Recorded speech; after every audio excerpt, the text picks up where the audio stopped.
Yes.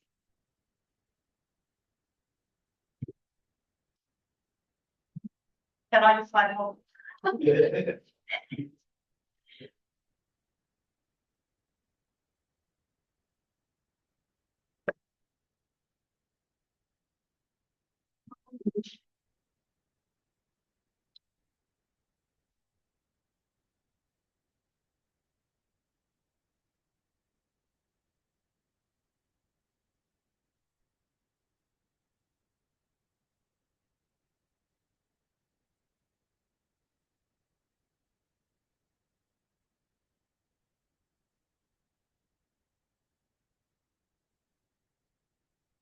I want to send something. Thank you. Have you been, what about the video? The video? Yes, it's on there. Okay. So Yeah, down there in the don't tab know. is just. Have you played? Let's play it down. So almost we just open it almost to share screen. Okay.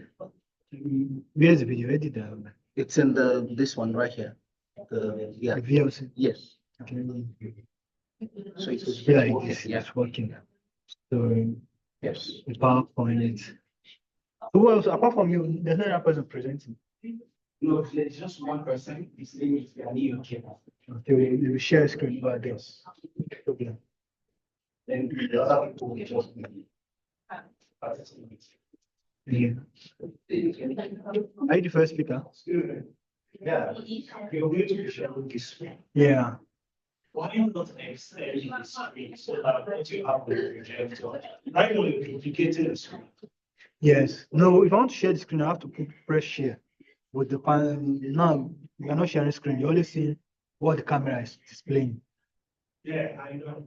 But right now, if you want to share video, Let me show you how to how we do it. Then we have to push share sound. Then I get what you're saying. so It's actually just okay, maybe after let me not disrupt you. After you, I'll show you. it's better. You can do that before the program starts. We still have. Okay, first Windows P. Okay, I just wanted to show maybe the start. Okay. Let me stop sharing first. Okay. So you can come, please. Let me go. Windows P. Yes. Okay. Okay, go to your settings. Go to your PC settings. Okay. See, I can't see the today anymore because this is a separate screen. Yeah. So you can share this entire screen, anything you want to drag it to this screen. You know, sure to send this. I'm going to show you. Go to settings and display. Display. So, okay, this screen, this screen. So we want to make it so that screen so it's to the left. So you drag this to your left and apply. Now that you've applied it, see if I drag this VLC to the left. See, Yeah. drag it to the left. Oh, this is very nice.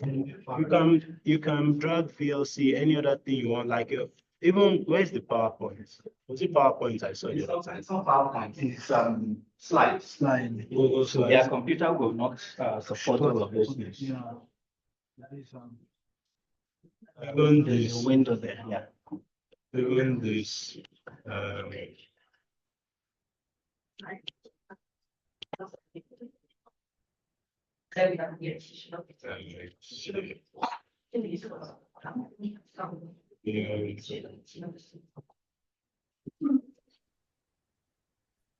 the slides can get so to have Just that slideshow that takes it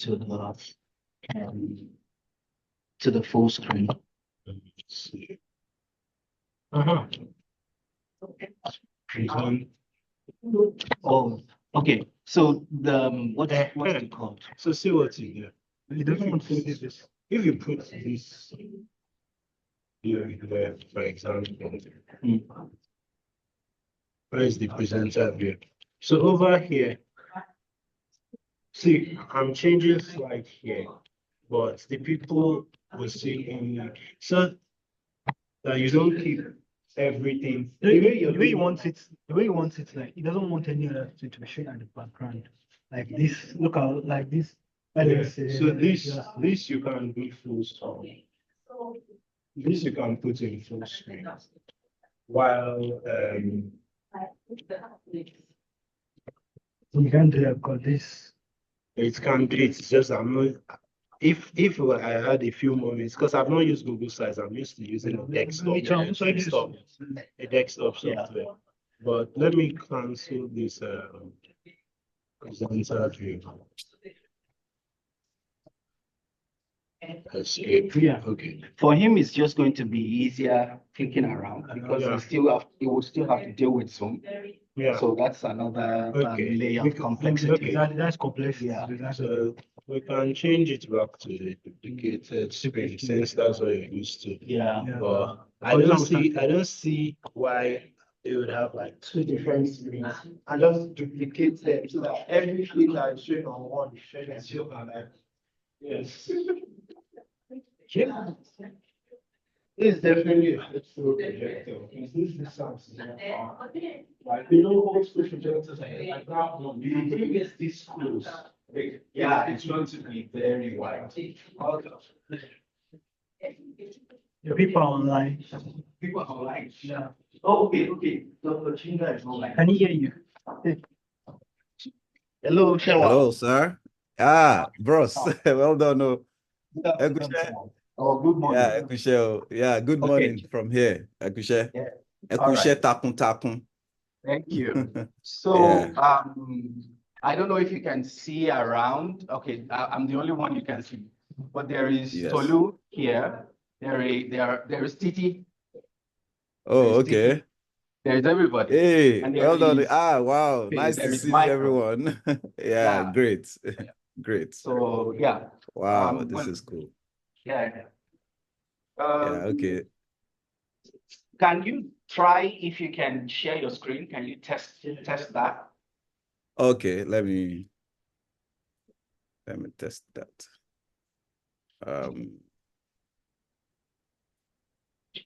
Yeah.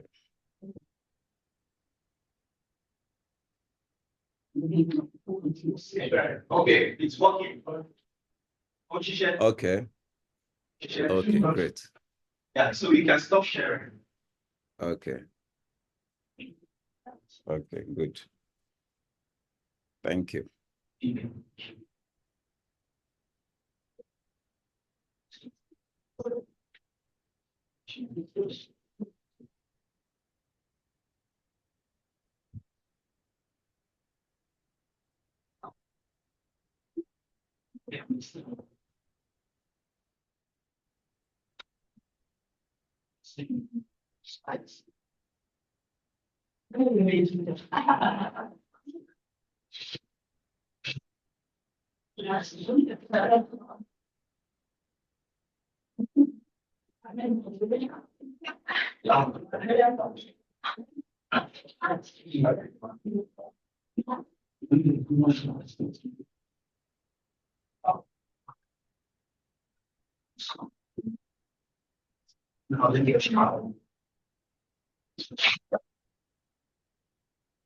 Could you please help me test this? Oh, like, please, let me start.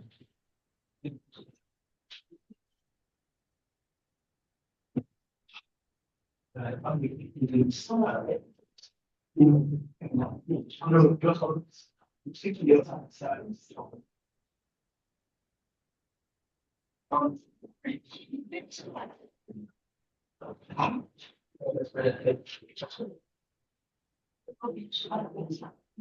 Okay, thank you.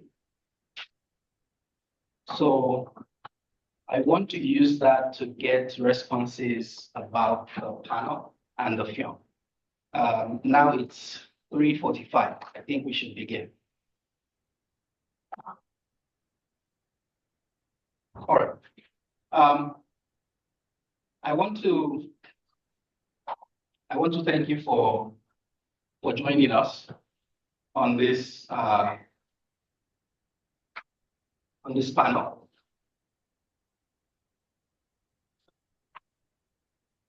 My name is Michael Oshindoro. I am a PhD candidate in African Cultural Studies at the University of Wisconsin-Madison.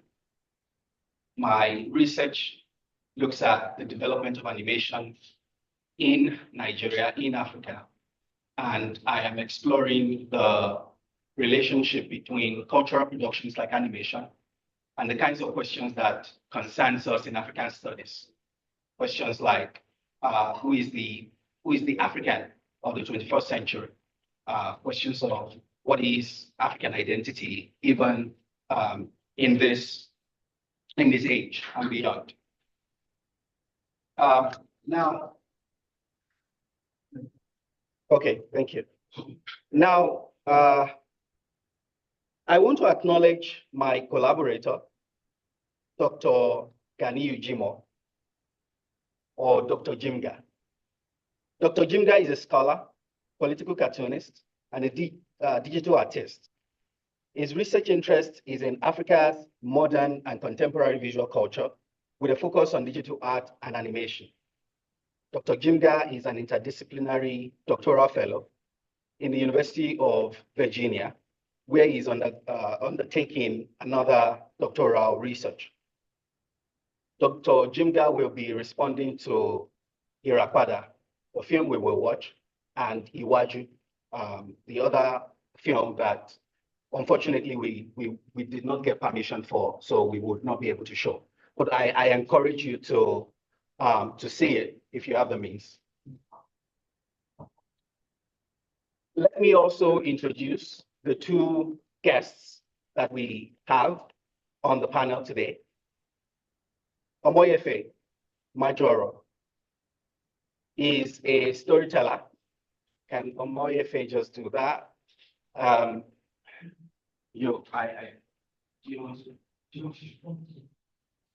Oh, she should come to the high table. Please, give her a round of applause to come to the high table. She's a storyteller. You can sit on either of this. She's a storyteller and 3D animation producer with a master's degree in computer animation and visual effects from the University of Bradford, West Yorkshire. Her 3D animation short films have screened at numerous local and international film festivals with several recognitions. In 2021, she was one of the 12 artists commissioned by the British Council to interpret the new narrative report and was a participant at the 2003-2004 Durban Film Mart Institute Business Lab. Our animation series currently in development was selected as a top 6 entry for the 2023 International MIFA Campus Production Nigeria edition.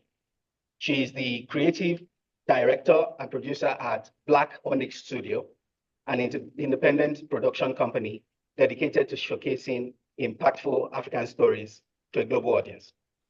Ife, welcome.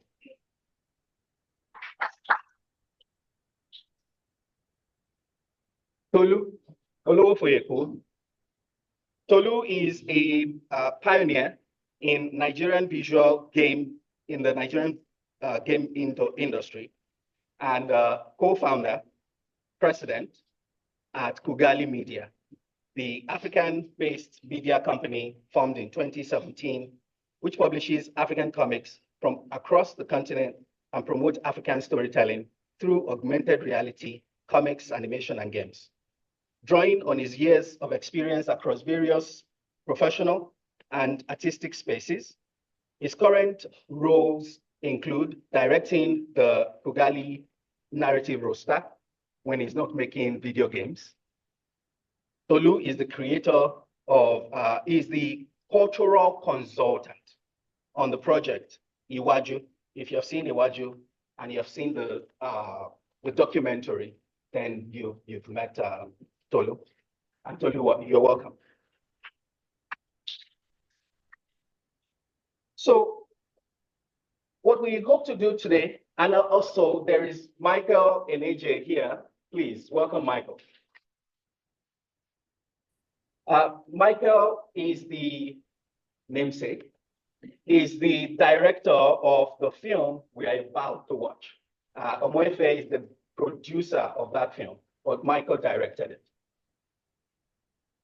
What we want to do is we had initially planned to see Iwaju alongside Irapada, but because Iwaju is not possible today, we will just watch Irapada. So when we're done watching, I will hand it over to Dr. Jimga to respond, and probably also go ahead to respond to Iwaju, right? But we could also do it like this. You could go respond to Iwaju. When we're done, I present my own response, and then we can take Iwaju in that order, all right? Okay, so thank you so much. I'm just going to switch off the light in the room, just so the projection is challenging. Yes. Okay, cool.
the last slide the last shot that had the plants was very interesting.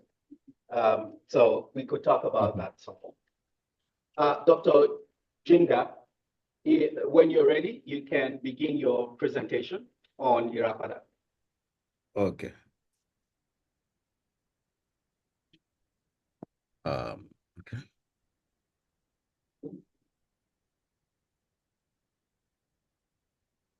You can do between 5-7 minutes. Okay. Thank you. Okay. Can you see my slide? Yes. Okay. Let me, okay. Sorry, let me just move it straight to, because I actually did, the PowerPoints together. So let me move to the, okay, starting from the current slide. Okay. Yeah. Okay. Good morning from here, everyone. So thank you so much for coming. All protocols duly observed. Okay, let me just go straight to my response, my critical response to Irapada by Michael Akachi, Eneje, and Omar Ife.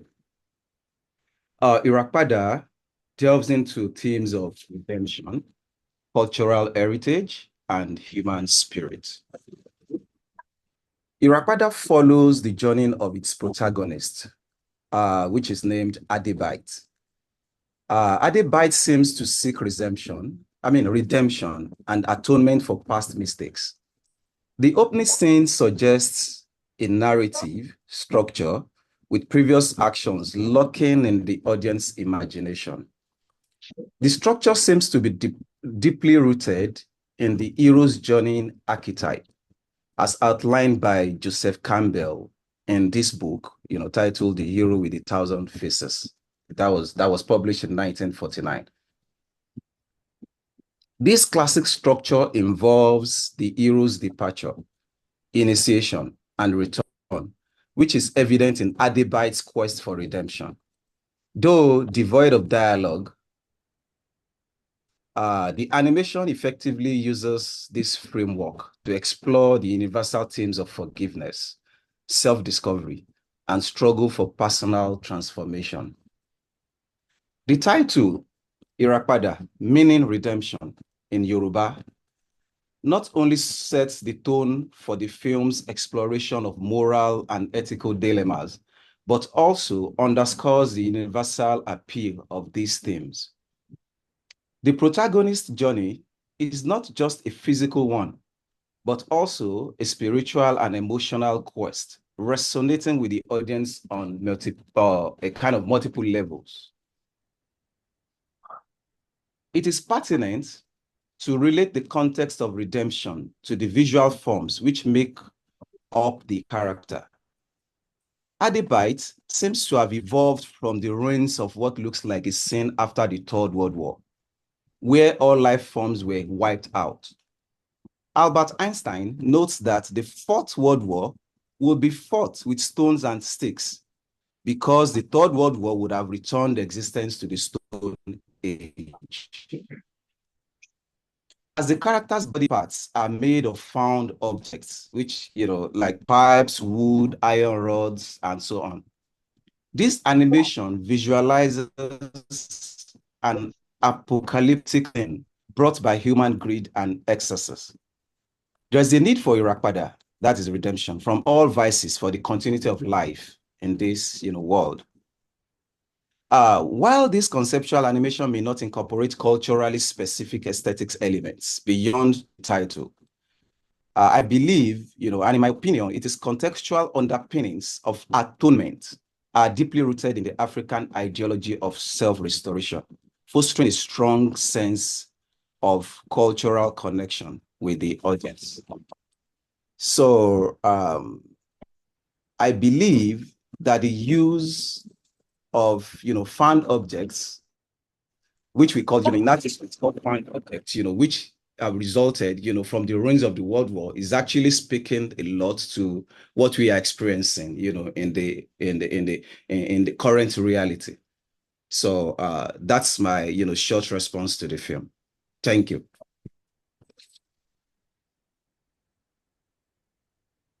Thank you, Dr. Chinga, for that wonderful, concise response to this. You're welcome. To this film. I can go ahead and do my own spiel. Irapada is a film about repair. The lone character, Adebite, a robot composed of iron pipes, wires, wood, light bulbs, arrive at a desolate safe house in disrepair. Electric wires are the veins and tissues that hold these joints together. The wires that connect parts of Adebite's body have come undone, causing his hand to dangle upward. He stands at the door with his back against a gloomy outside world that appears decimated and devoid of life, Dr. Jinga just mentioned. The safe house is abandoned, things are out of place, the stuff pile up and stuff pile up for each other. A bloody knife on the floor suggests a deadly attack might have occurred. Chains hang from the ceiling as if this is a torture house or some slaughterhouse perhaps. In these ways, the Irapada, directed by Michael in Nigeria, expands the genre of African science fiction that explore life and existence in the face of large-scale damage and destruction in an imminent future. Irapada limits our exposure to violence. However, it resists the urge to show explicit graphic violence that can characterize subgenres of apocalyptic fiction like the zombie apocalypse. Even when the film situates us within the world of technology and robots, it avoids the tropes of machine and AI invasion, like we saw in a particular series called Automated Customer Service, an episode in the Netflix original, Love, Death, and Robots. If Irapada shares anything with other African post-apocalyptic films, it would be with Wanuri Kahio. I actually have a slide. Should put my slide on.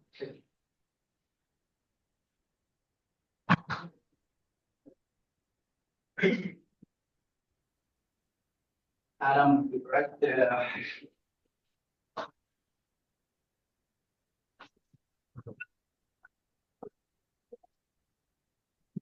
So if Irapada shares anything with other African post-apocalyptic film, it would be with Wanuri Kahio's Pomzi. When we are reminded that the outside is dead. In contrast, as Adebite scans the room for his own healing and survival, he sees a pot of plants. In notification on the sensor screen reads, confirmation of life found. It is in this context that Irapada is a visualization of redemptive hope, where Adebite's attempt at self-restoration intersects with renewed opportunity for humanity and the planet. Similar to Pomzi, Irapada unfolds within an enclosed facility. In Kahio's film, the Natural History Museum shelters the remnants of humanity after the devastating atomic war. In Irapada, there is this portrayal where we have a garage devoid of human presence. These secure, isolated spaces in both films, Pomzi and Irapada, evoke parallels with the biblical Noah's Ark. Yet, they also signal for humanity the danger of extinction. Irapada frames this question as a struggle for the survival of both humans and the planet. It only maintains an anthropocentric focus. By that I mean it includes only humans in its own imagination. Irapada confirms our fear by erasing the human, leaving us in a post-human world without humans.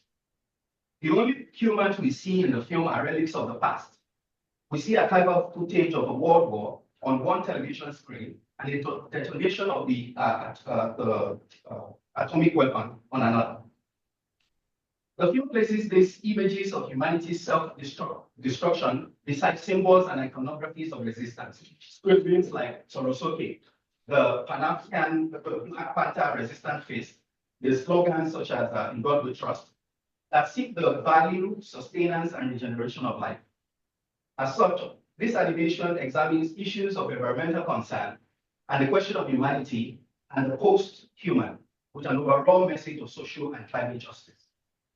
Imaginations of the future in sci-fi genres have often left out Black and African imaginers. Africa continues to be thought of and depicted in opposition to technology and invention. As such, the production of knowledge within sci-fi discourse has less to say about Africa and how African creatives like Tolu or Omoyefe, Michael, are imagining and speculating about the world to come. Afrofuturism as a field of thought has in mind to reclaim not only a history denied, but also a future that must be possessed. According to Caldwell Eshin, sci-fi does not concern itself with the future as much as it does with reimagining the present. In his words, science fiction is neither forward-looking nor utopian. Rather, science fiction is a means through which to pre-program the present. Science fiction was never concerned with the future, but rather with engineering feedback between its preferred future and a becoming present. That is the correlation. Irakada joined the line of films that are using the apocalyptic subgenre of science fiction to imagine a preferred future. The message of the film aligns with the dreams of environmental activists like Kenya's Wangari Maathai and recalls the ongoing Great Green Wall initiative that hopes to restore a diversity of ecosystem in Africa. In our world where everything is coming undone in the face of wars, ecological crisis, social injustice, Irapada offers hope of redemption. Thank you. Dr. Jinga, if you want to give us your response to Iwaju. Okay. Okay. And mind you, one of the creators of Iwaju is right, so who will speak a bit. So.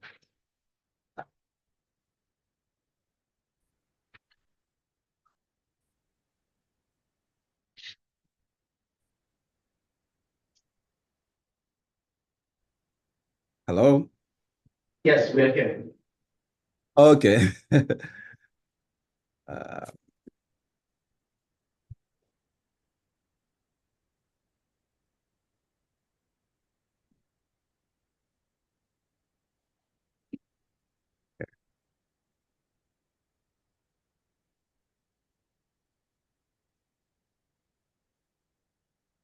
okay, good. I want to believe you can see my screen, right? Yes, we can. Okay, thank you so much. Yeah. Okay. Disney's Iwaju, a kind of a collaboration with Kugali Media, is an animated film set in the futuristic Lagos, Nigeria, which represents a significant departure from the studio's traditional narratives and aesthetics.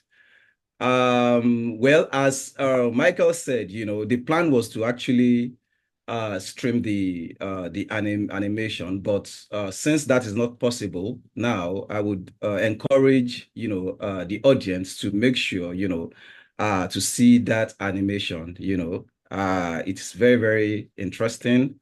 It's full of we learn a lot in terms of African cultural values from the film, though it is like situated in the futuristic manner. So now let me continue with that. So the film offers a unique blend of Afrofuturism and socio-political commentary, aiming to expand the horizons of mainstream animation. This critical response evaluates Iwaju through various theoretical lenses, including post-colonial theory, Afrofuturism, and narrative theory, to examine its contributions to and limitations within the broader context of animated cinema. Iwaju is set in a futuristic version of Lagos and aims to explore themes of inequality, family, and ambition within this distinctive cultural framework. Iwaju is a quintessential example of Afrofuturism, a cultural and artistic movement that combines elements of science fiction, historical fiction, fantasy, and Afrocentricity to reimagine the futures and histories of Africa and its diaspora. The film's depiction of Lagos as a technologically advanced metropolis is a clear nod to this tradition. As defined by scholars like Alondra Nelson and Tasha Womack, Afrofuturism seeks to reclaim the narrative or the narrative space that has traditionally marginalized African and African diasporic experiences. The visual aesthetics of Iwaju effectively embody this reclamation. The detailed cityscapes infused with African motifs and futuristic technology challenge the often monolithic portrayals of Africa in Western media. This artistic choice not only situates African culture within a futuristic context, but also emphasizes the continent's potential and creativity. By doing so, Iwaju disrupts the colonial gaze that frequently frames Africa as a place of lack rather than innovation. Drawing from the post-colonial theory, as articulated by scholars such as Edward Said and Homi Bhabha, the film can be analyzed for its representation of African culture and identity. Said's concept of Orientalism underscores the Western tendency to depict the East and, by extension, Africa, in a manner that exoticizes and orders its people and culture. In Iwaju, Disney attempts to subvert this tradition by collaborating with African creators, notably the Kugali media. This collaboration is crucial in ensuring cultural authenticity and avoiding the pitfalls of cultural appropriation. However, it is essential to scrutinize how effectively Iwaju navigates this balance.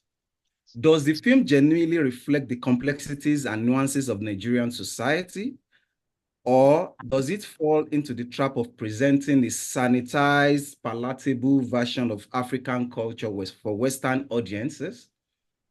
Bhabha's notion of hybridity is relevant here because it suggests that cultural expressions often blend multiple influences, which can lead to a more inclusive and representative portrayal if handled thoughtfully. The post-colonial perspective is further enriched by examining the film's thematic elements. Iwaju addresses issues of socio-political or socio-economic disparity and the struggle for a better future. This resonates with Frantz Fanon's critique of post-colonial society, grappling with the legacies of colonialism. Yeah, in this book, by Frantz Fanon in 1963, The Wretches of the Earth. The futuristic settings of Lagos provides a speculative space of imagining. I heard a sound. Okay, not from there. Okay. So the futuristic settings of Lagos provides a speculative space to imagine an African city unburdened by colonial histories, yet still facing contemporary challenges. These imaginative reconfigurations align with Achille Mbembe's ideas on Afrofuturism, which seeks to envision African futures free from the constraints of colonial and post-colonial realities. The choice of animation as a medium for Iwaju also merits discussion from a theoretical standpoint. Animation allows for a visual and narrative fluidity that can transcend the limitations of living cinema or of a live action cinema, rather, creating a unique space for storytelling. The medium's potential for abstract and symbolic representation can be potent in depicting cultural and ideological themes. Paul Well's theories on animation highlights its ability to challenge conventional narratives and offer alternative perspectives. In Iwaju, animation enables the creation of a vibrant, imaginative world that reflects both its characters, aspirations, and struggles. Despite its ambitious goals and innovative approach, Iwaju must be critically, as I said earlier, evaluated for its depth and sincerity in cultural representation. Stuart Hall's cultural identity theory emphasizes the fluid, constructed nature of cultural identities, warning against essentialist portrayals that reduces culture to static, homogeneous entities. It is crucial to assess whether Iwaju successfully navigates these complexities or if it inadvertently reinforces stereotypes and oversimplifications. In my opinion, Iwaju represents a noteworthy attempt to engage with African culture and narratives within the animated film genre. The film has the potential to contribute positively to the discourse on animation and cultural authenticity. Thank you. Thank you. So, Olu here has said in a documentary on Iwaju that given his team's attention to detail, he does not want people, we hope, he really puts his best in it, that people would not watch that film and say they tried sharp. In Nigerian speak, they tried sharp is a way to say this is good, but Tolu must not have thought of people like Dr. Jinga, me, and academics when he made that statement. Because we tried at the junction of but, however, even though. Now, I don't think Tolu, Ziki, Amit, these are the three brains behind the film. I don't think they have only tried. I would say they have done a great job on the project. Not simply because the film is a good attempt at an accurate representation of Nigerian culture, the characters, attire, language, gestures, they are firmly rooted in authentic local landscapes, right, cultural landscapes. But also because as a speculative work of art, the film creates a feedback between our present and an imagined future. Iwaju collapses time. The present and the future are really marked as separate. Time is not the only category that is implicated in this mix. Iwaju moves us between realities. There is a reality to which we can all relate and verify. And then there is the speculative reality that Iwaju invites us to contemplate. So 2 questions guide my response here. In what ways is Iwaju a science fictional project? And what kinds of questions does it inspire? What does Iwaju, or how does Iwaju imagine Lagos of the future? What would the Lagos of the future look like? To begin to answer these questions, let me put my slides up. To begin to answer this question from a real-world example, the Eco Atlantic City project to mind. Anybody familiar with the Eco Atlantic project? So next. Yes, thank you. The $1 billion project is a residential and business district development along the Atlantic Ocean front in the Victoria Land. The company responsible for the architectural design that you see in this image describe it as, quote, staring into the future with a futuristic urban approach. In a promotional video, the project is described as the future of Lagos real estate. Along that line, we can think of the Eco Atlantic City as a monument that is in the present, but links the Lagos of the now to that of the future. I mean, thinking about the fact that the project is probably going to be completed in maybe 2030, right? So already launching us into the future. On the other hand, next. We can look from a more speculative standpoint at a viral video that came out during the COVID lockdown. In the video, a drone delivers a carton of noodles to a man at his Lagos residence. Part of the intrigue of the video is how it visualizes a future curiosity. Will there be a time when drones will deliver packages to your doorstep in Lagos, Owerri, Port Harcourt. I mean, if you think about the Amazon delivery packages that's already around, this question will become a little more pertinent. I've cited these examples to highlight their connection to the utopian architectures and futuristic technologies that define cityscape in Iwaju. By 2050, Lagos will be the most populous city in the world, and the question of real estate and transportation will become critical civic discourse. Iwaju anticipates these situations in its visual architectural language, and strangely familiar technologies of mobilities like flying cars, flying pepenapeps, tricycle, drone cars that populate the area. Buildings are taller, and the city life tend to advance on the y-axis.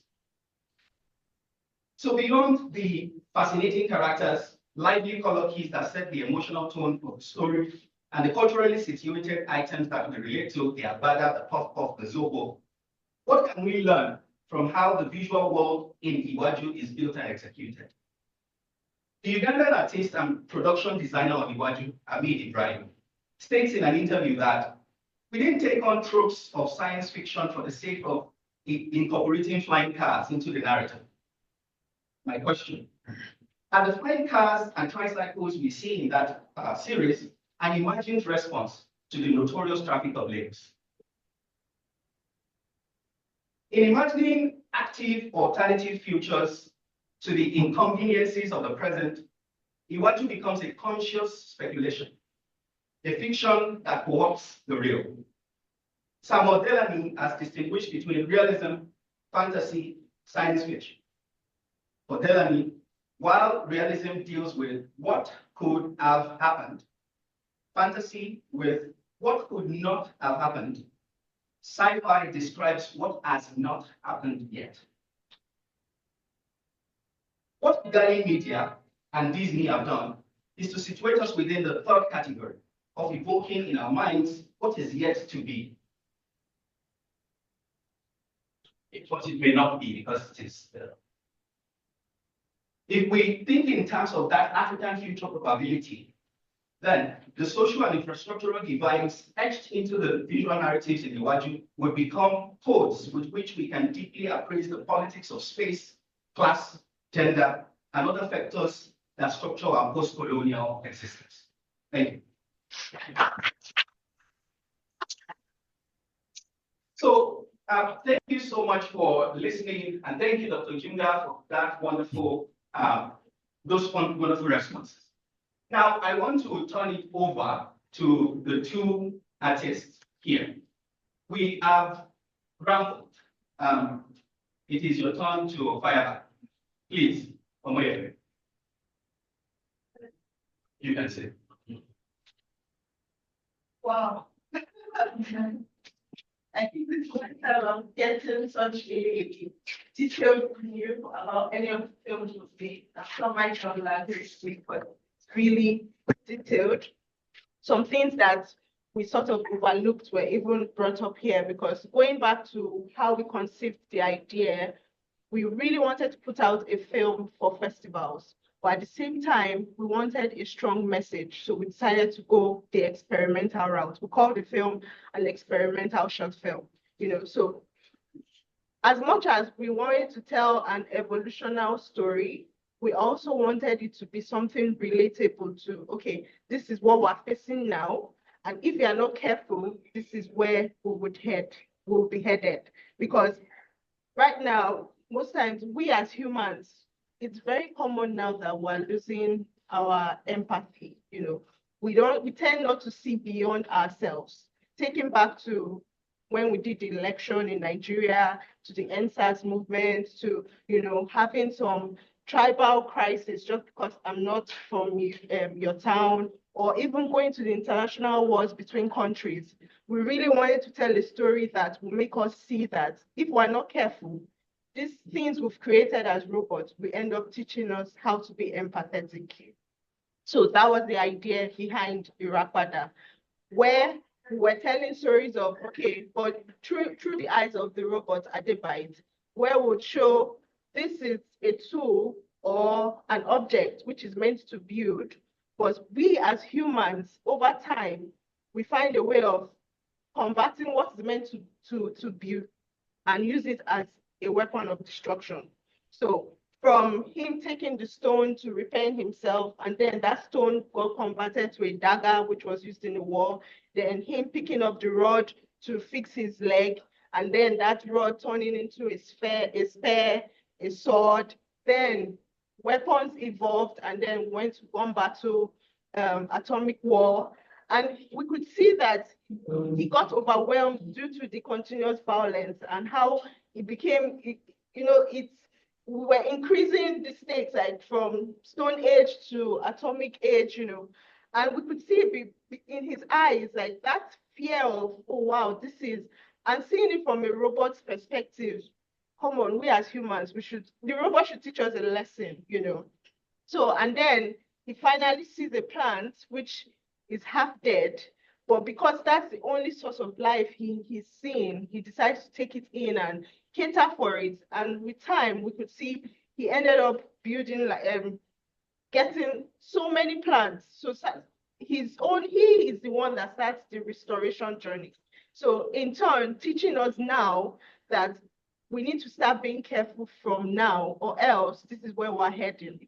And we chose a robot, obviously, because the current fear now is one day robots will take over the planet and all that. And I was having a discussion which day with someone, and the person was saying when he's using ChatGPT, he likes to greet, hello, chat, just in case they take over the world. You know that she remembers, oh, you were nice to me, so I would, so with that, now showing us now that these robots we're so scared of, they may end up being the ones to teach us what we're supposed to know, how we're supposed to treat ourselves. We are all humans, irrespective of where we're from, our races, our religion, whatever. We need to see ourselves as humans first before any other thing. Yes. Thank you so much for giving us that backstory to the story. Tolu, How long do I have? you have 10. Oh, I think we still have Q&A, so yeah. Okay, I asked because I can talk a lot. I need to know where to measure, All right. to measure it. I will put the time on. Good evening, everyone. So I'm going to say some things that might be a bit, I think I'll just give you backstory on our thought process when we're creating Iwaju, and I'll go from there. So I've seen hundreds of reviews of Iwaju at this point because of the reach. It had such a huge reach, so I've seen so many reviews. But I think this is the first time I'm hearing the reviews from an academic point of view, which is interesting to me.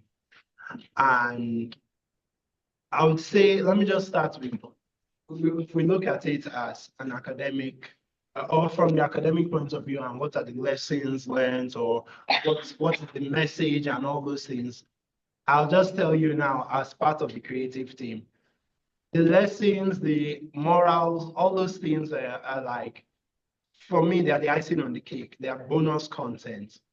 What we were going for was just pure entertainment. Like, that was the most important thing to me. When I said, I don't want people to watch this and be like, they tried, Sha, it's because I grew up watching anime. I grew up watching Dragon Ball and Digimon and Samurai X, Voltron. And as a kid, no kid is watching those things because of what's the lesson behind this, what's the moral of it.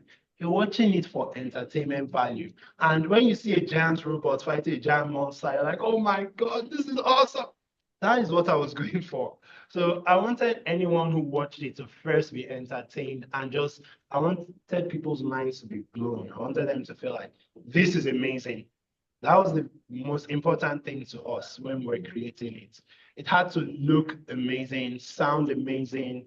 The story had to keep you engaged. You had to want to see the next episode.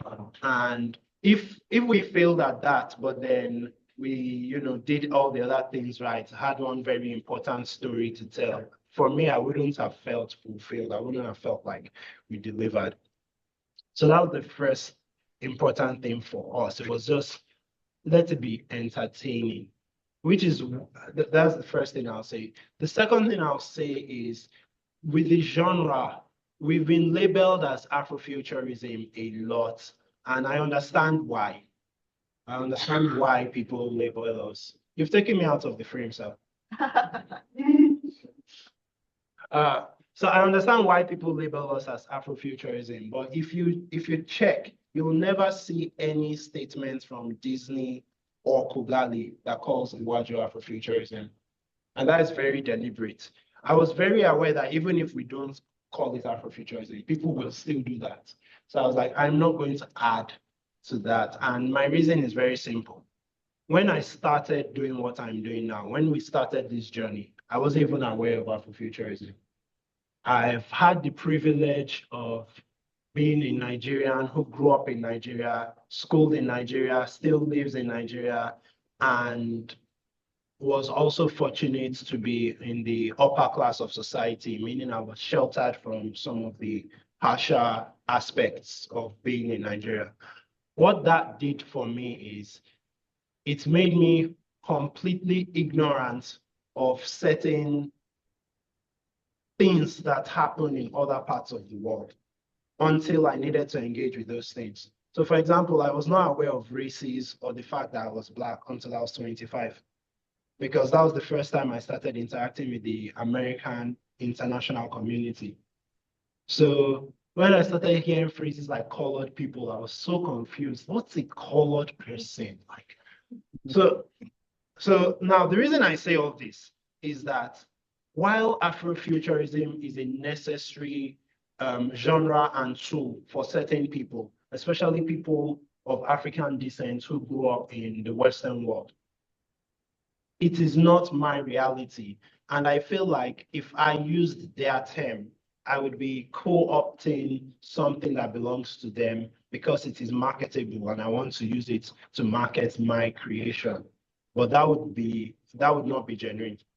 So how do we describe it? We just call it science fiction. And there's an analogy I love to use to help people see why it's very different for me. When the University of Lagos right now, does anybody here know what a HBCU is? HBCU. Let's do a show of hands. HBCU, who knows what that is? Okay, a few people. Okay, so during the pandemic, I was stranded in my uncle's house in North Carolina in the US. So that's when I first found out what a HBCU was, because my uncle attended Howard College, I believe, which is a HBCU. It means historically Black college or university. Those things had to exist because at a certain point in society, if you were a Black man in places like America, you couldn't get into school, even if you passed the exams, because once the school saw you, oh no, sorry, we don't accept your type. So they had to specifically label certain schools as, hey, this particular school will accept you even if you are Black, so that if you were Black, you knew which schools to apply to. That is not my reality. I didn't grow up with that reality here. I didn't know such a thing existed. I just applied to Unilag. I didn't get in. I applied to University of Ibadan. I got in. I went to school. Any school in Nigeria would have accepted me if I met the cutoff. So in the same way that nobody calls Unilag a HBCU, nobody calls UI a HBCU, even though technically they are maybe historically Black colleges and universities, if we look at it that way, but nobody calls them that because the need for that label does not exist in this part of the world. I would say in the same way, I don't consider Iwaju Afrofuturism because the need for Afrofuturism doesn't really exist to me in this part of the world. However, I respect what Iwaju means to people in the countries where that label is needed, which is why I won't actually say, if this talk was happening in America, I wouldn't even bring this topic up. I wouldn't even say, no, it's not Afrofuturism. I'm only saying that because I'm surrounded by Nigerians and I'm in Nigeria now. Because in America, there are children who Iwaju is their very first time seeing characters that look like them on screen. And again, that is not something that occurred to me when I was growing up. When I was watching Pokemon and Dragon Ball and Digimon and Naruto, it did not even occur to me that the characters did not look like me. I didn't care about that. In fact, they were not even speaking English in Naruto, and I didn't care about that either. So I think I'll stop there. I just wanted to. I felt like those points are very important to make, just so you know, like what the mindset where we were coming from, and I'll leave anything else to the.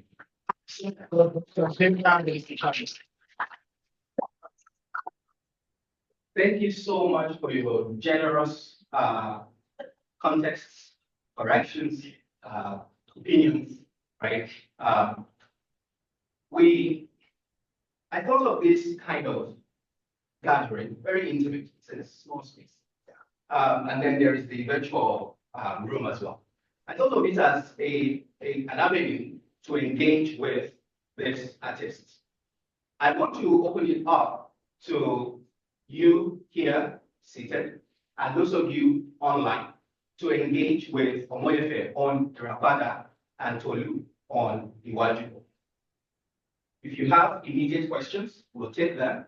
Be precise, please. So yeah, thank you, Tolu, right?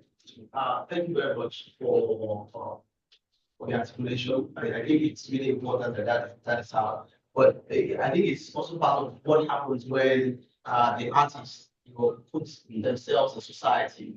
You begin to see how a lot of things that you are producing, like in your own personal space and reflection, speaks to like big issue and all of that. And perhaps you realize that you go on, you may not be able to remove yourself like the way you're trying to do it like right now, because that conversation is real, that struggle is real, and the intention for it is critical, to thinking about the future of the continent. So what I want to ask you now is that given the kind of responses that you're getting and the almost courtly nature of the conversation now with relation to your work story, what is the component you gathering, working more with, say, scholars, in terms of how you create some of these visuals and movies for the future? Okay, I'll be honest, I haven't really thought about that, but I know that the nature of the field I work in is such that many times, many opportunities present themselves, and then one has to, through conversation, decide which ones to engage with at a particular time. For example, obviously, we did not plan to do this with Disney Animation. Nobody plans that. They reached out to us. So, and in the same way, we have, we're in conversation with so many different people on different potential collaborations. Some may happen, some may not happen.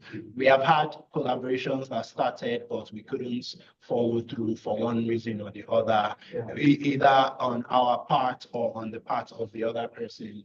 So I really have not thought about it. But about what you said of an ongoing discussion that was already there before I arrived on the scene, and then I end up maybe being a part of that discussion. I realize, I look at the work of George Lucas with Star Wars, and I find it hilarious how the man no longer owns Star Wars, the fans own it, because George Lucas can write something and the fans will go up in a rage like, no, this is not our Star Wars. This should not happen. So I'm also very aware that once you create something and you put it out in the world, you no longer have ownership of it. Right. Okay. Yeah, I've answered. Awesome. So thank you for that question. Dr. Jinga has his hand raised in the Zoom room. You can unmute and ask your question. Okay, thank you so much, sir. Wonderful responses from our creators there. Thank you so much. Yeah, and I love the fact that Tolu said this is like the first time, you are getting a kind of reviews from academics. So, and as Michael also said, we tend to, use that phrase, however, but, and, things like this. Yeah. Not that, not that we are trying to de-emphasize, the importance or the significance, of that particular or whatever, whichever data we are looking at. But we are just, trying to look at the other side, the critical, aspect of it, or how it's, or we are looking at it from our own perspective, of researchers generally. So that is it. But we acknowledge the fact that you guys have done a very great job in the animation. And going back to, there's a particular time when you said something about a phrase, talking about the fact that there are some children that are seeing the character that look like them for the first time in Iwaju. That is my children, the first time they saw, someone that looked like them in the US here is through, Iwaju. So, and, yeah, I told Michael, when we're talking about this, when we're talking about, this conference and all that, and I was like, because of that, I just have to like, do subscription for, we use Netflix and all that, yeah. But because of, Iwaju, I had to subscribe to Disney Plus, and because of that, we watch, even yesterday, every time I put, up that, they love to watch it because it's, it has a kind of connection, it resonates with them, with their spirit or whatever, so that's the true confession from my side. So thank you so much for, doing that. So now, and that also relates to the fact that, you see, sometimes, for we academics, the intention of the author or the artist may not actually matter in terms of looking yeah, looking, or yeah, in terms of appraising or critiquing a work. And Roland Barthes said something like that, like when he talked about the death of the author, that whenever a creative work is put out there, in fact, the author or the designer has limitations to what people would actually say about that thing. The interpretation of that thing now depends on the audience, because the way that appeals to them may be totally different from the intention, of the author. So, and so that is, about that. So now concerning Irapada, I think, when Omoife was talking about the robot, having a kind of human emotion. So, and I kind of also, resonate with that in the sense that, that animation is also timely, though you said it is a kind of, experimental animation, but at the same time, it is timely, in the sense that now we talk about AI technology. So, and I see that resonating well with, trying to talk about the regulation of AI, technology, because now we see AI being used even in warfare, like the war that is, ongoing in the Middle East. There has been a kind of, conspiracy theory, that in Gaza, for example, that all this while they've been using AI, in the selection of sites that they've been bombing, and that is why, the casualties are so much. So I think, and that's one of the way through which, sometimes, an art piece, an artwork can actually talk more about what the artist or the creator does not even intend. So that is why scholars and academicians are usually very, very elaborate in their criticism and all that. Yeah. So thank you. That's what I want to say for now. So thank you, Awesome. Tolu. Thank you, Mayfield. Yeah. Awesome. Thank you. Thank you so much. So there is this QR code that I would like you here in person and people online to scan. It's just a way of getting your feedback about the film you watched, the panel section itself, right? We have Sam have a question. Comments. Thank you too. Thank you. when I'm like to projected it. Well, we're beginning to see African animation coming forward in discourse, starting from cartoons, now we have animation. What do you think is the place of African animation in telling African stories as you were or with your works? And how do you think this story should be told? And when this story is told, how do you think it should be used? I know you gave a comment about not labeling it tourism, right? And I think two phrases that came up from this discussion was that as he said, and Michael said it, you said it, and even Dr. Jinga confirmed that this was the first time it's someone like you. And I think that's going to take heavy. And I think it's not just heavy in terms of social, political background that it offers, but also it's the politicalness of it. So what you think? Okay. So for where we are now, currently there's a body, an NGO called Animation Nigeria, which houses all animators, all animation practitioners in Nigeria. And I would say when it started and now there's a whole lot that has happened over the years. Right now we're seeing more people, more studios working on Nigerian stories and exporting it out to the international audience. So it's now becoming a culture of let's tell our stories ourselves because we know it better. And most of the stories are really centered around our values because now most things have been influenced, Western culture. We're sort of losing, like the younger generations, Gen Alphas, Gen Zs are sort of losing that value. So it's really key now for us in the industry to start telling the story. And the good thing is people are actually working on it. And it goes also down to from the development of these projects. You have to have the right foundation because animation is not like live action that you can shoot in 1 week or 2 weeks. It's a long process. So even down to the academics, like involving them from that early stage of development, of story, when you're coming up with a story, how do we bring in these values in not such a way that it feels preachy? It's also like entertainment, but a blend of entertainment and the message too. So it's something that is currently ongoing, maybe not as much as we would want it because of funds, obviously, but it's yeah. Okay, let me be sure. Your question is, how do we tell African stories to animation? That's something. No, I don't think my question would be how you would tell African stories. My question would be, how do you think animation will further tell African stories? Okay, how do we further tell African stories?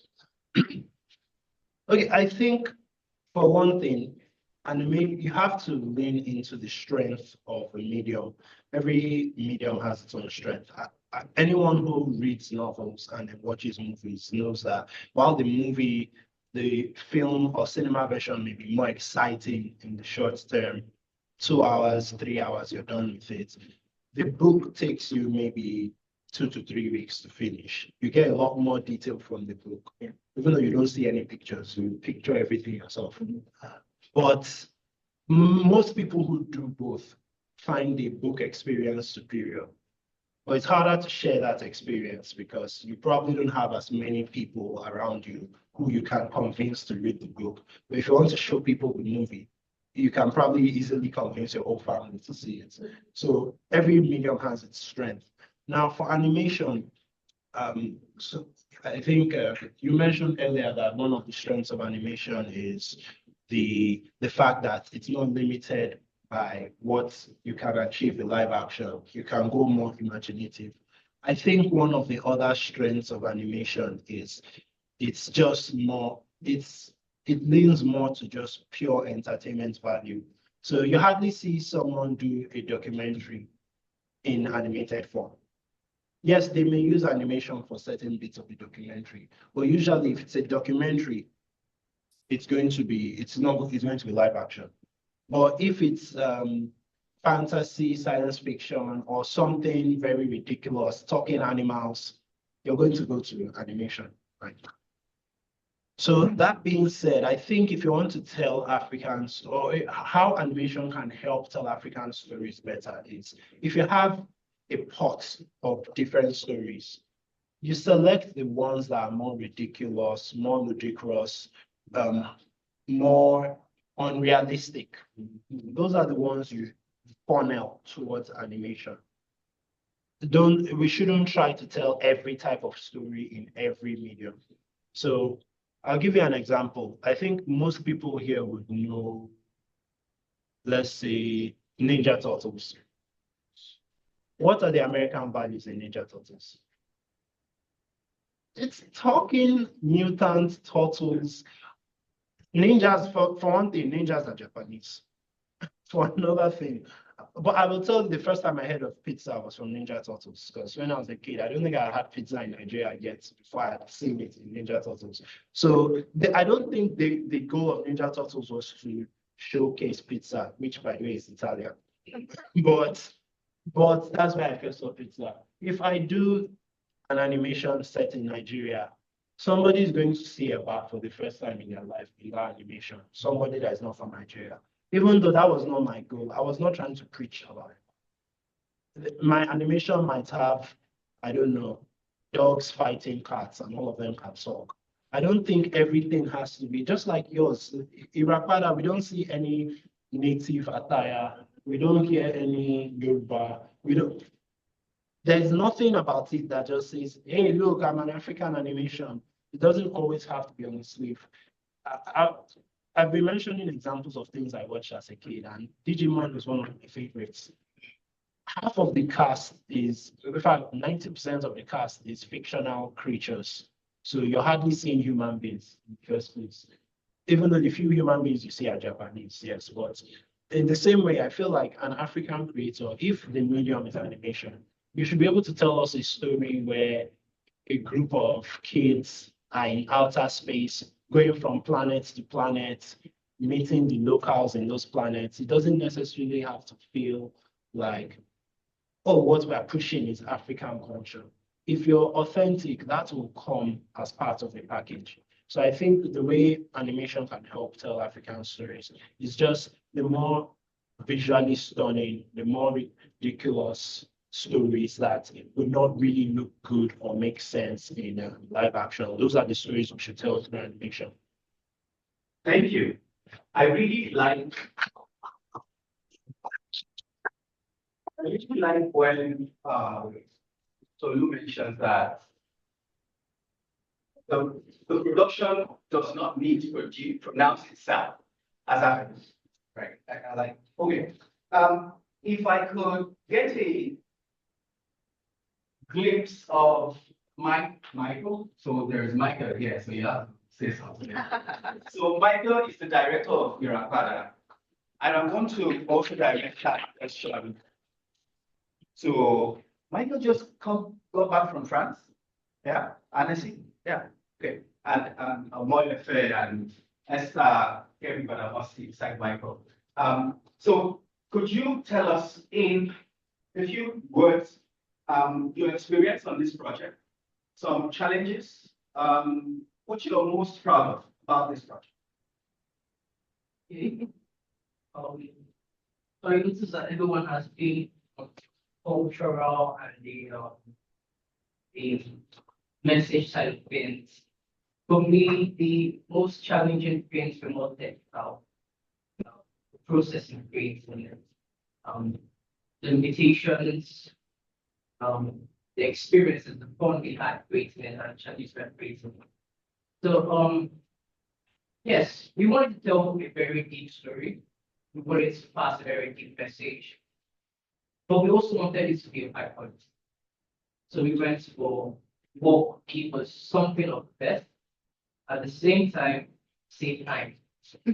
So we went for a real-time renderer. I'm not sure anyone here may be familiar with Unreal Engine, give or take. Yeah. So we went for a real-time rendering engine, something that would allow us to produce something of good quality, right?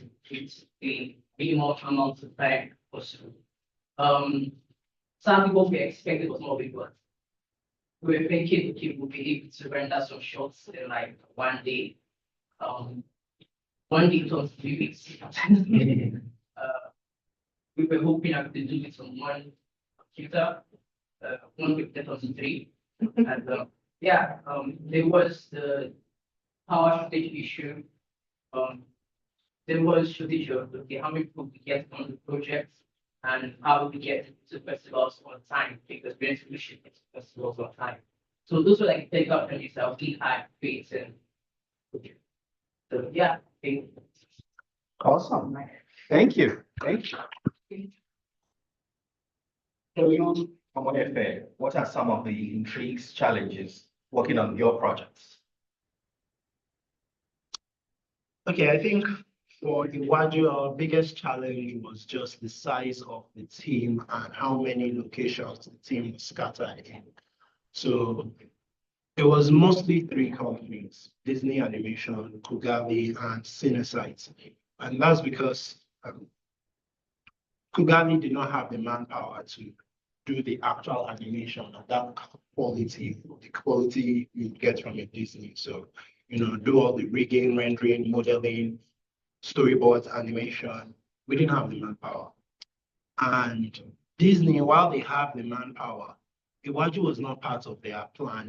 Obviously they plan their movies years ahead. We're in 2024 now. The movie that we'll see in cinemas in 2029. They've already started working on it, obviously. So we were not part of their plan. So their manpower had already been allocated. They stumbled on us. The whole process was organic. It wasn't as if they had a DEI quota or we need to do one African film. Let's find some. They just discovered us and we started talking. It was like what people call talking stage in dating. We were talking for a few months before they even mentioned, why don't we collaborate on something? We actually talked for a few months before. So by the time they had decided to do this with us, all their manpower had been allocated to that project. So they had to outsource the actual animation to a company in Canada called Cinesight. So Cinesight is in Canada, Kugali is in the UK. I'm here, but my co-founders are in the UK, and that's where we registered the main company. So all our staff, whether you're in Uganda or wherever, you use the UK time as the company time. So Kugali, UK, some of the staff, Nigeria, Zimbabwe, Uganda, Disney, Los Angeles. I think that was the hardest part of the project, just managing all the different time zones and working entirely remotely on a project of this size, because we started the project in 2019. The pandemic started in 2020, which was like when we were going into production. Obviously, from 2019, we're doing pre-production, script writing, visual development. But working on the entire thing remotely across so many time zones, I think that was the biggest challenge for us. I think a second challenge, which was not as tough, was explaining specific cultural elements to people who have never been to Nigeria, because the animators are not in Nigeria. Even my storyboard, the storyboard artists within Ghana were from Zimbabwe. Our Nigerian artists, none of them did storyboards. So we had Nigerian artists do like character design, costume design, but storyboards were done by our Zimbabwean artists. So they've not been to Nigeria. And explaining things to them, like what specific nuances, that was a challenge, but the reason it wasn't too hard is because, number one, everybody in the project wanted to get it right. Disney Animation wanted to get it right. So they were listening. We were not fighting, we were not arguing. I wasn't saying, no, do it like this. It was more like, we literally had a weekly meeting where we came with only one agenda. People would just ask me any random question about Nigeria and I would answer. Like, they didn't even have to ask about something that happened in the show. They could ask, how do you, I don't know, do the dishes in Nigeria? That's a random example. Oh, this is how we do it. The fact that everybody wanted to actually get it right made that part easy, even though it was an extra step we wouldn't have had to do if let's assume the entire team was Nigerian and we had the resources in Nigeria. I mean, I think it's a testament to how well we got it when you consider the fact that the production designer is Ugandan. And when we started the project, he had not yet visited Nigeria. He visited before we finished. But when we started, he had not visited Nigeria. But he made sure the visuals were 100% Nigeria. Awesome. Thank you. Please get to answer. Okay, so just to add to what Michael has said, from a producer's perspective, one of the major challenges, I'll talk about two, one as a producer, one as an animator. So as a producer, you know, when you start your career, there's this thing of when you want to work with people, you don't want to have them work on your projects for free. You want to pay them. So initially when you start, like, come now, work with me. When you are working on your project, I'll work with you like that. But then you get to a particular level where you can't do that anymore, you know. So as much as three of us are animators, the co-director Joel is also an animator. We needed some external skills, and we needed people. The project is self-funded, no money to actually pay those people, and then we had to do the please come and work on this project. It's for film festivals. You never can tell where your name will be, you know. But the good thing is they came on the project because of the relationship we have with them over the years, you know. So it's really helped us at that point, getting the storyboard artists. You did the storyboards free. The guide and model that did the modeling, almost like take recharge card money, you know. So that was one of the major challenges, but thank God we're able to get people. Then for the part, the technical part, that plant that Adebayo touched is not as pretty as it is in the video. During the process, it gave us headache because it wasn't coming in. You know, something about 3D is most times you don't use one software throughout the production. You have to move from one to another, you know, so migration is a challenge because sometimes something that moves from here to here, the next moment is not moving. Why? You don't just know. That plant was it for us. Something that, okay, I want to go out of this room, just go straight through that door. But no, you had to break the wall, jump down, go around, and still, like, what's the point? You know, so it really gave us a tough time just getting, and it's a key thing, a key asset in the film that if it's not there, then the whole story is, but we're able to figure it out by, you know, going through, and thank God it was just that one plan. So I can imagine if there were other assets that had that issue. Yeah, so that's. Thank you so much. We are coming to the end of this session. We have about 10 minutes. I see that Dr. Judah has his hands up. I will let you make your comment in a few words. Okay, thank you so much for that. It's a privilege, you know, we have just 10 minutes to the end. So now I have one question for Omoife and another one for Tolu.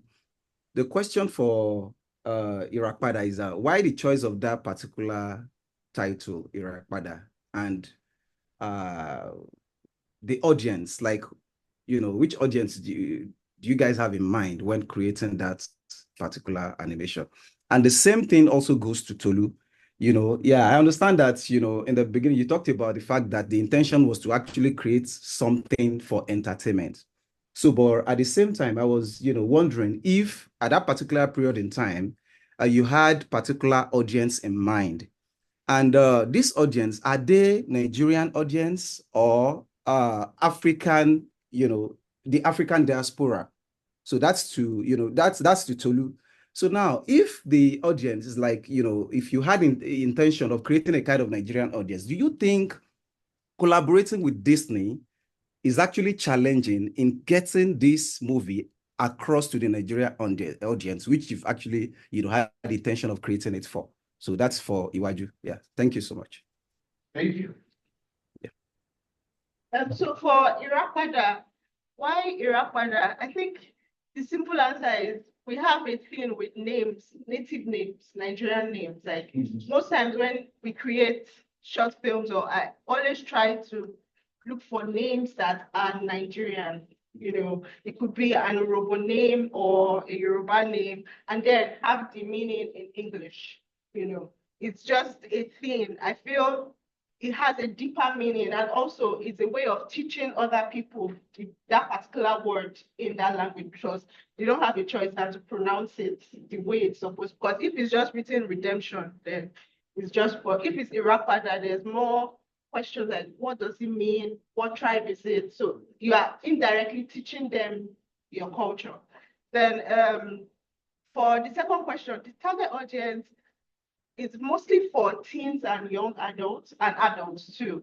But not necessarily, because like I said, the film was made for festivals. So it's not like the normal entertainment film where everybody watches it and they totally just understand. Like someone walking on the streets would watch it, and I can bet the person would not really understand the film, you know. So it was really for festival goers, and then people who have that level of understanding for something really deep, because there's this thing about watching a film that just doesn't tell you this is it, go left, go right. But when you watch it, it makes you think, okay, how, so it's a school, you are watching it, but you are going through, you know. So it's for teenagers, young adults, adults, but then people who have that level of, should I say, exposure, not just anybody, you know. Yes. And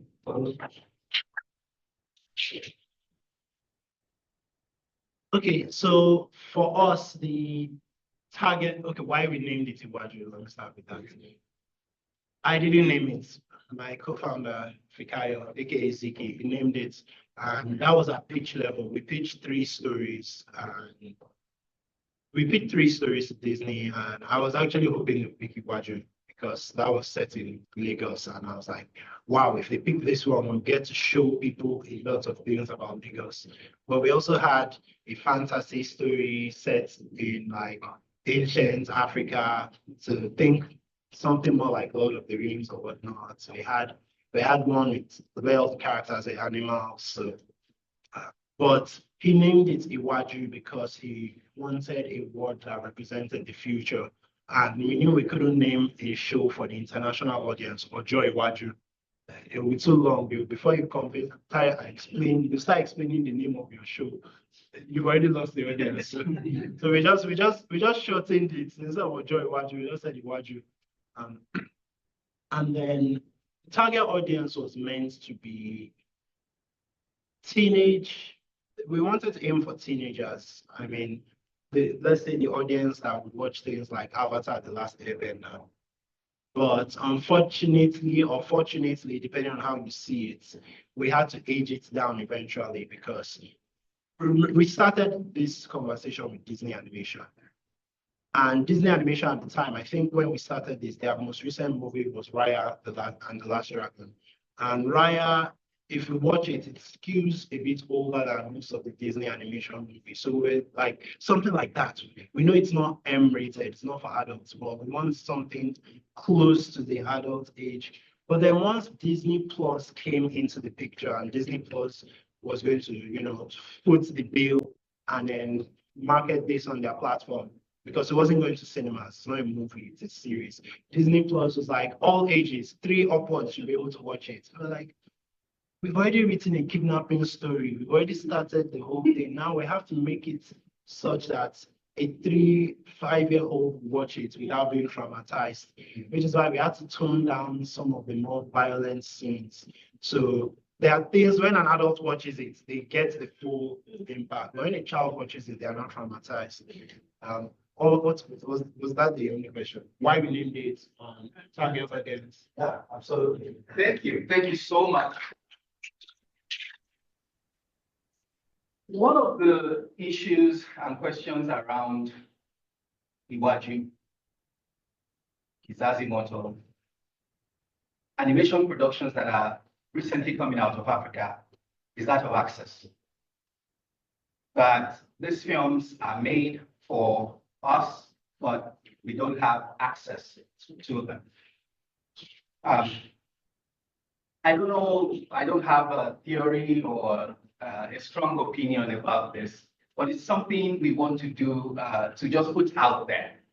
Now, my way of answering that question or commenting on that is to say that we have made this giant breakthrough of, say, landing a project with Disney. Disney is like a gateway to the world, the biggest platform we can get, right? That with that breakthrough comes this other challenge. This other challenge that there is no Disney Plus in Nigeria. There is in Africa, in South Africa, in Egypt, but not in Nigeria, right? But that these kinds of problems seems like good problems. Recently, Disney gave the permission to screen it through, I think, DSTV for a few weeks. That perhaps this is a way to also put it in Disney's mind that there are people who would like to watch this. I mean, we are in Lagos. We would have loved to watch Iwaju in this room right now. So let me wrap up by saying a big thank you to you, the audiences, for being wonderful, spending the time with us so far. I want to thank especially Omoyefe and Tolu and Michael and Esther and Oyinko. These are animators, right? Right here in Lagos, doing this wonderful storytelling for us. And thank you for making it here. And those online, I want to say a big thank you to you as well for spending this time with us. I hope that through LSA, we can continue these kinds of conversations that we'll get a bigger, more audience, right? But thank you so much. Hope to see you next year.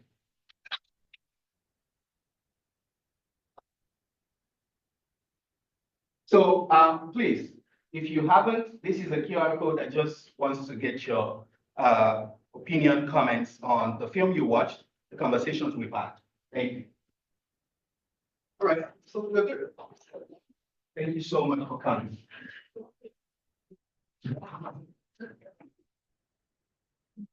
Thank you.